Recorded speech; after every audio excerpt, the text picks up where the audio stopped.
ناظرین کی خدمت میں سلام و آداب. آپ دیکھ رہے ہیں وائس آف لداخ. آج جمعہ ہے نومبر کی 22 اور جمادی الاول کے 19 تاریخ. آج کی تازہ ترین خبروں کے ساتھ میں سعید ہاشم رضوی حاضر خدمت ہوں.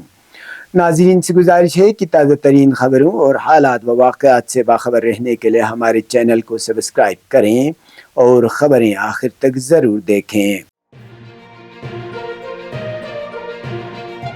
آپ دیکھ رہے ہیں آپ کا پسندیدہ news channel voice of Ladakh.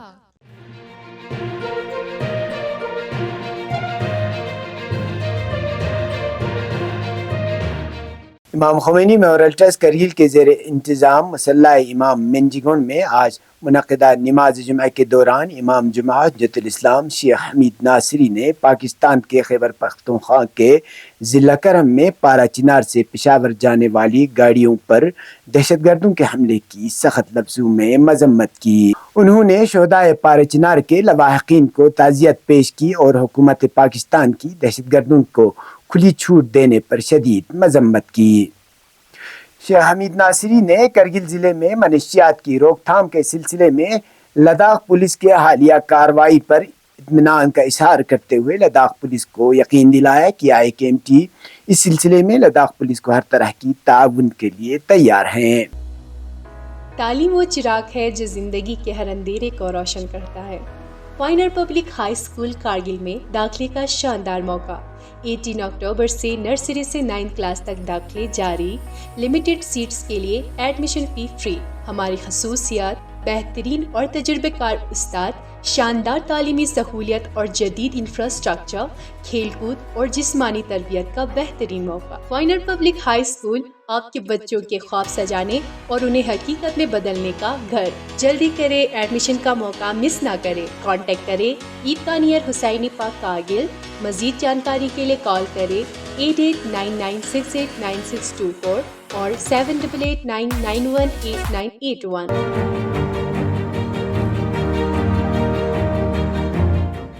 ادھر جمعیت العلماء اثنا عشریہ کرگل کے زیر انتظام جمعہ خطبے کے دوران احاطہ اسلامیہ اسکول میں جمعہ خطبے سے خطاب کرتے ہوئے حجت الاسلام شیخ ابراہیم خلیلی نے بھی پارا چنار کے مظلوم لوگوں کے قتل عام پر شدید غم و غصے کا اظہار کیا اور دہشت گردوں کی سخت لفظوں میں مذمت کی. انہوں نے کہا کہ پارا چنار میں گزشتہ روز تقریباً 300 بے گناہ اور معصوم لوگوں کو قتل کر دیا گیا. انہوں نے شیعہ نسل کشی پر سخت احتجاج کرتے ہوئے حکومت پاکستان سے مطالبہ کیا کہ دہشت گردوں کے خلاف کارروائی کرے.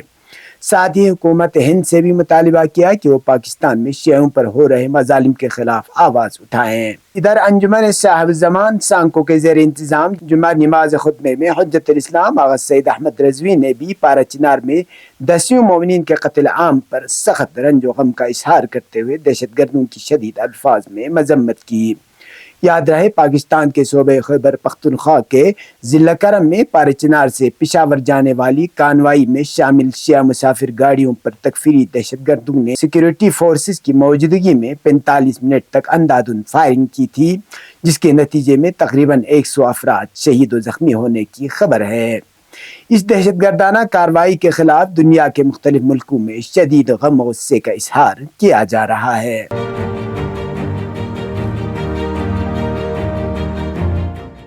بجلی، ہاؤسنگ اور شہری امور کے مرکزی وزیر منوہر لال نے 3 روزہ دورہ لداخ کے دوران لیہ میں UT لداخ کے بجلی اور ہاؤسنگ محکموں کے کام کاج کا جائزہ لیا.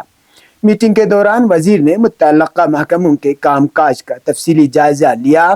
وزیر موصوف نے محکموں کے کام کاج پر اطمینان کا اظہار کیا اور محکموں کو درپیش مشکلات کو دور کرنے میں ہر ممکن مدد کی یقین دہانی کرائی.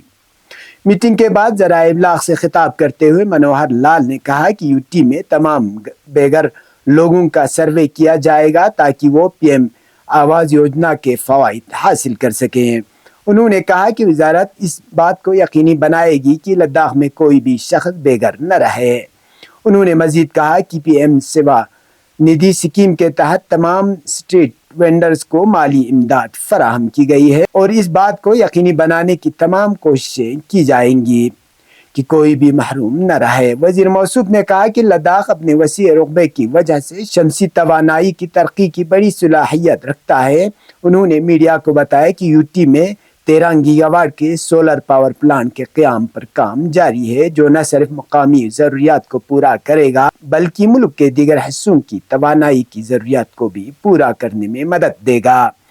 موسم سرما کے دوران لداخ میں بجلی کے محکمے کو درپیش چیلنجوں کا ذکر کرتے ہوئے وزیر نے کہا کہ یوٹی سے بجلی کی اضافی مانگ حکومت ہند کے اضافی کوٹے سے پوری کی جا رہی ہے، تاکہ اس بات کو یقینی بنایا جا سکے کہ سخت سردیوں کے مہینوں میں بجلی کی بلا تعطل سپلائی ہو۔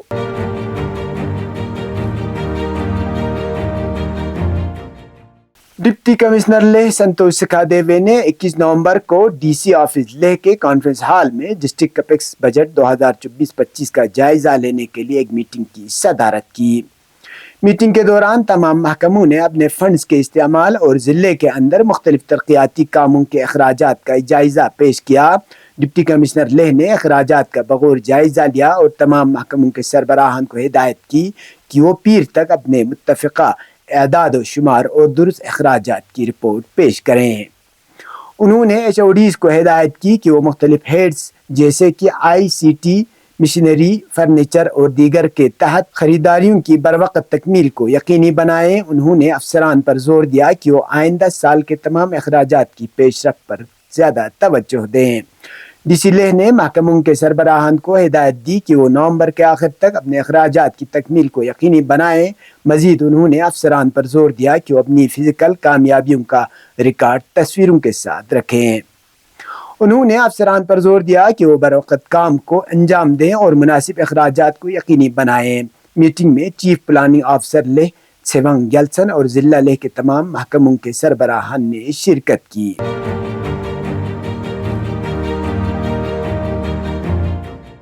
آئی C D S project Kargil نے کل پنچایت گھر کرکچھو میں جن جاتیہ گورو دیوس منایا، جس میں آنگن واڑی سینٹر کرکچھو اور کرکچھو یوکما کے استفادہ کنندگان نے بڑی تعداد میں شرکت کی۔ C D P O Kargil, supervisor, block coordinator اور I C D S project Kargil health and wellness centre کرکچھو متعلقہ آنگن واڑی مراکز کے آنگن واڑی ورکرز اور ہیلپرز نے بھی تقریب کے دوران موجود تھے۔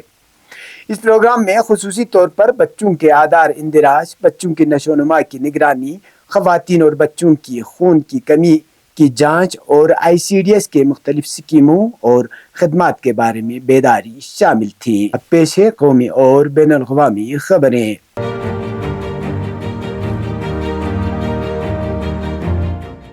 امریکہ نے گوتم اڈانی کی گرفتاری کے وارنٹ $26 کروڑ کے فراڈ کے ایک مقدمے میں جاری کیے ہیں۔ ان پر اس حوالے سے رشوت دینے اور دھوکہ دہی کا الزام ہے۔ رپورٹوں میں بتایا گیا ہے کہ مسٹر گوتم اڈانی کے ساتھ ان کے بھتیجے کی گرفتاری کی وارنٹ بھی جاری کیے ہیں۔ امریکہ نے مالی فراڈ کے ایک مقدمے میں مسٹر گوتم اڈانی اور ان کے بھتیجے کی گرفتاری کے وارنٹ ایسی حالت میں جاری کیے ہیں کہ ملک میں حزب اختلاف کی جماعتیں مرکزی حکومت پر مسٹر اڈانی کی حمایت کا الزام لگاتی ہیں۔ حزب اختلاف کی جماعتیں بالخصوص کانگریس پارٹی بارہا حکومت سے مسٹر اڈانی پر لگنے والے الزامات کی تحقیقات کا مطالبہ کر چکی ہے۔ امریکی عدالت کی جانب سے اڈانی کی گرفتاری کے وارنٹ جاری ہونے کے بعد کانگریسی رہنما راہل گاندھی نے ایک بار پھر مودی حکومت سے اڈانی گروپ کی تحقیقات کے لیے مشترکہ پارلیمانی کمیٹی کی تشکیل کا مطالبہ کیا ہے۔ مسٹر راہل گاندھی نے کہا کہ اڈانی بقول ان کے 2000 کروڑ روپے کے گھپلے کے ساتھ ہی متعدد گھوٹالوں میں ملوث ہونے کے باوجود آزاد گھوم رہے ہیں، جبکہ مودی حکومت میں مالی بدعنوانیوں کے الزام میں کئی وزرائے اعلیٰ گرفتار کیے جا چکے ہیں۔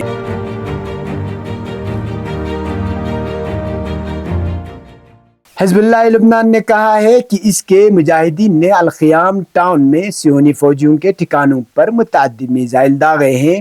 حزب اللہ کے مجاہدین نے آج کفاریو صہیونی بستی کے شمال میں واقع فوجی اڈے کو بھی نشانہ بنایا ہے۔ دوسری جانب عبری ذرائع نے مقبوضہ فلسطین کے شمالی علاقے نہاریہ پر حزب اللہ کے ڈرون طیارے کی پرواز کی ویڈیو شائع کی ہے۔ صہیونی میڈیا نے الجلیل میں واقع علاقوں المدلہ، کریات شمونہ، کفار یوال اور کفار گلاری صہیونی بستیوں میں خطرے کی سائرن بجنے کی خبر دی ہے۔ اسی دوران اسرائیلی فوج نے اپنے ایک فوجی کی ہلاکت اور ایک ریزرو فوجی کرنل کے زخمی ہونے کا اعتراف کیا ہے۔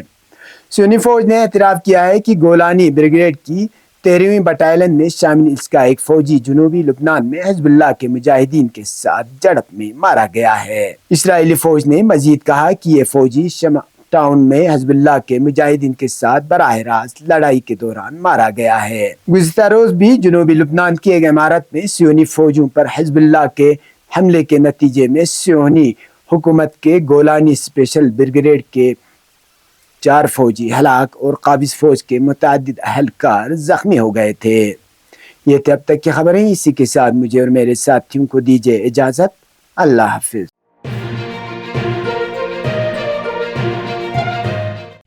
مقامی، قومی اور بین الاقوامی خبروں سے باخبر رہنے کے لیے چینل کو لائک، شیئر اور سبسکرائب کریں، ساتھ ہی بیل آئیکن دبانا نہ بھولیں۔